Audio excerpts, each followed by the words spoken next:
Et maman, la grande enquête sur la génération quoi révèle que pas mal de jeunes entre 18 et 34 ans continuent à dépendre de leurs parents, que ce soit au niveau argent ou logement. Les explications de Clémence Date.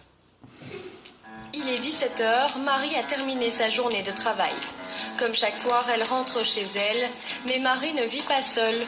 Elle partage son quotidien avec sa maman. Coucou. Ça va? Ça a été ta journée? Oui, et toi? Oui, bien. Bien.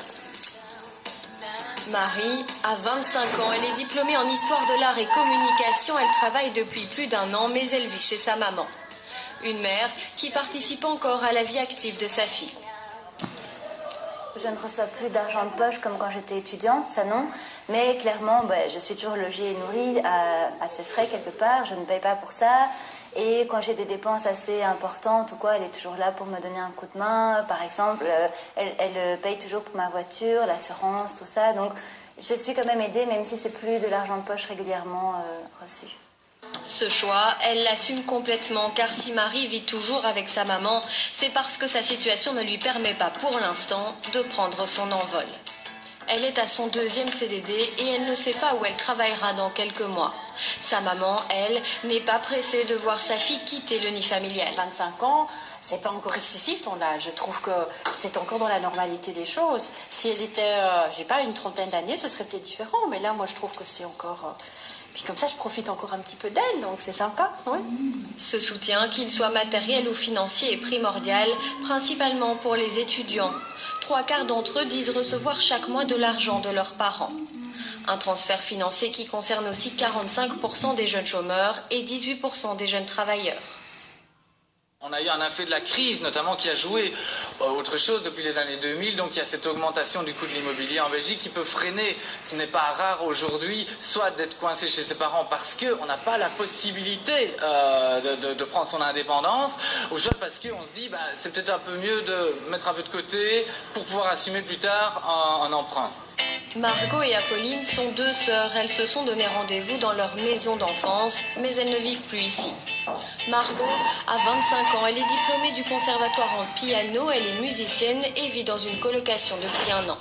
Apolline a, elle, 22 ans. Elle est étudiante en architecture. Elle a un job étudiant et vit en côte. Elles ne sont plus à la maison, mais elles bénéficient toutes les 2 d'un soutien financier. Là, ce qui est écrit Depuis en quelques bas de mois, l'écran. mon loyer est couvert et je pense que c'est la même chose pour Apolline avec une petite aide supplémentaire pour la nourriture et puis pour le reste, on se débrouille. En ce qui me concerne, vers le mois de janvier, je pense que j'aurais plus vraiment besoin d'aide d'aide financière de leur part. Donc je m'organise en ce moment pour ajuster mon budget et pour me débrouiller sans ça. 61% des jeunes estiment difficile de recevoir de l'argent des parents. Mais comme pour Apolline et surtout Margot qui n'a pas droit aux allocations d'insertion, difficile de faire autrement.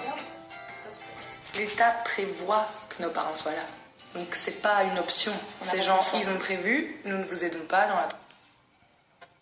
Apolline et surtout Margot qui n'a pas droit aux allocations d'insertion, difficile de faire autrement. L'État prévoit que nos parents soient là. Donc c'est pas une option. Ces gens, ils ont prévu, nous ne vous aidons pas dans la première année parce qu'on estime que vos parents sont là. Après avoir fait vos preuves, montré que vous cherchez un emploi, là on commence à vous fournir une certaine aide financière. Donc l'État le prévoit. Donc en fait, on ne peut pas éviter cette case. C'est dingue qu'il n'y ait pas 1 centime à la disposition des jeunes qui sortent des études, quoi. Moi, c'est hallucinant. Margot devrait prendre son indépendance financière dans quelques semaines. Apolline, elle, devra attendre encore quelques années.